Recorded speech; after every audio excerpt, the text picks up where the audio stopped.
بسم الله الرحمن الرحيم، والصلاة والسلام على أشرف المرسلين سيدنا محمد النبي الأمي الكريم. أهلا بحضراتكم في فيديو جديد ولقاء جديد على قناة أخيكم العبد الله الفقير الدكتور الصيدلي يوسف الأنصاري.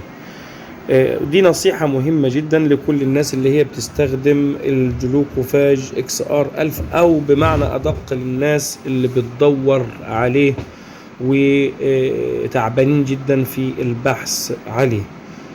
طبعا أنا مقدر جدا، يعني أنا هتكلم لحضراتكم في دقائق معدودة، ويا ريت الفيديو ده يوصل لعدد كثير من الناس. يا ريت نضغط إعجاب عشان يوصل للناس اللي بتستخدم الدواء ده، لأن الدواء ده أو المنتج ده ناقص جدا، يكاد يكون انعدم.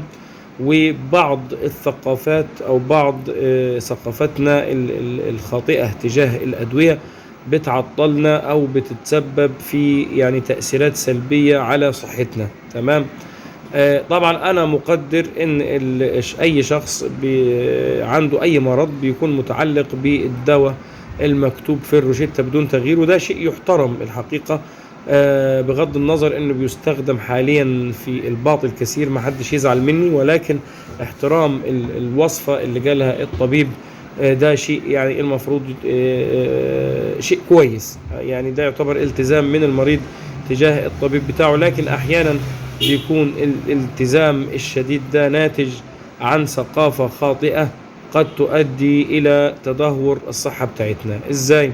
يعني مثلا انا طالما هتعلق بالاسم التجاري، انت من حقك ما الدواء ما يتغيرش، من حقك ان نفس المكتوب هو اللي انت تستخدمه او الدواء اللي انت اتعودت عليه، ولكن اسم الدواء مش هو اسم الشركة. يعني مثلا النصيحة اللي انا هقولها لحضراتكم هنا باختصار، سببها عشان ليه، عشان كده بشرح الحتة دي. سببها التصور الخاطئ للأدوية، انه في مثلا في ناس عندها تقول لك الدواء ده اصلي والدواء ده مش اصلي، او او بيتوقع انه اللي مكتوب في الروشتة او اللي هو بيدور عليه هو الاصلي وما سواه هو البديل. لا، احيانا بيكون مكتوب شركة عادية في الروشتة، وده لا ينقص الطبيب. انا مش عايز اتكلم في الحتة دي، ولكن هو مثلا يكون اختاره ومتعود عليه لأي سبب.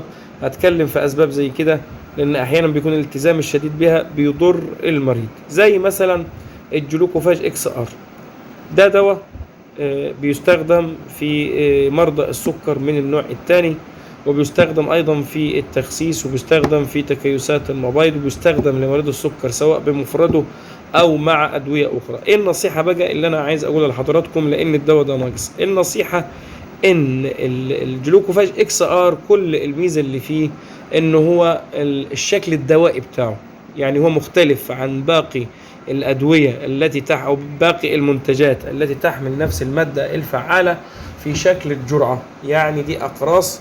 احنا هنا في علم الأدوية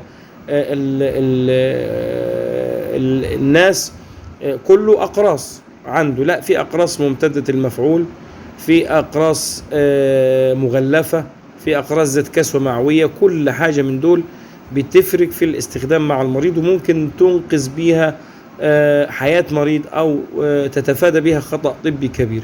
فالإكس ار أهو اللي انتوا شايفينها، اللي هي أقراص ممتدة المفعول. إيه الميزة بتاعتها في الدواء ده؟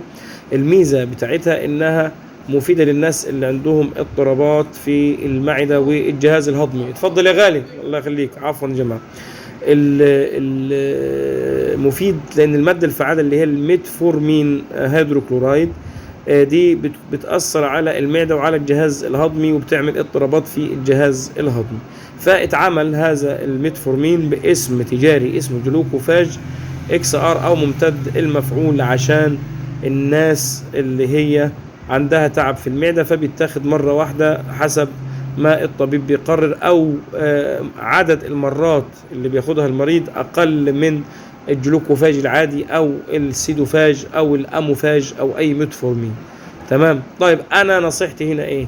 نصيحتي إنك أنت بدل ما تدور على ده بالاسم وأنت متخيل إنه ده دواء سكر، ولو غيرته هيحصل مشكلة. المشكلة هتحصل لما أنت ما تاخدش الميتفورمين، لأنه بص كده أهو اسمه اللي من فوق ده اهو، بص كده الجلوكوفاج اهو. تمام. ده الدواء اللي هيخش جسمك،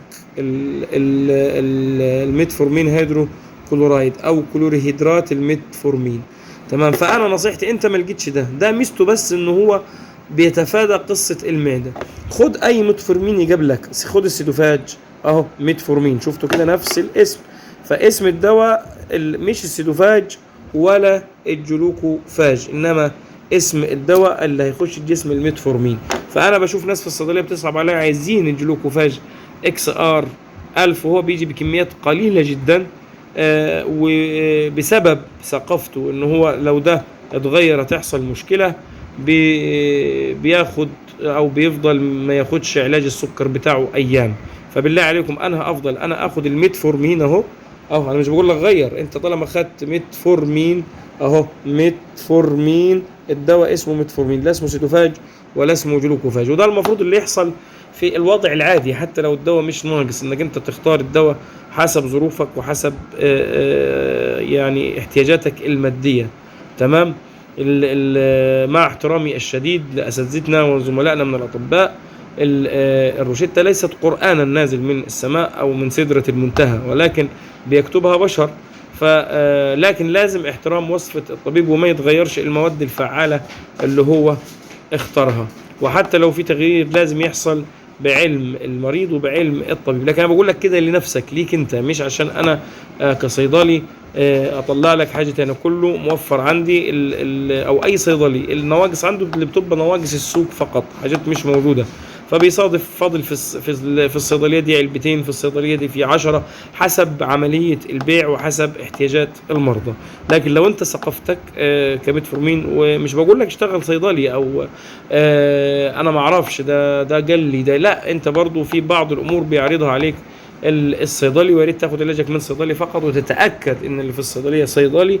فدي نصيحتي باختصار يا جماعه للناس اللي هي بتدور على الجلوكوفاج اكس ار، بقول لهم الميزه فيه بتاعته ان هو بيحميك من اضطرابات المعده، فانت تستحمل اضطرابات المعده وتاخد حاجه تاني متوفره، لان ممكن السيدوفاج ده برضو ما تلاقيهوش، يعني هو موجود عندي مش موجود عند فلان، واللي موجود عند فلان مش موجود عند علان مش موجود عند فلان، وهكذا.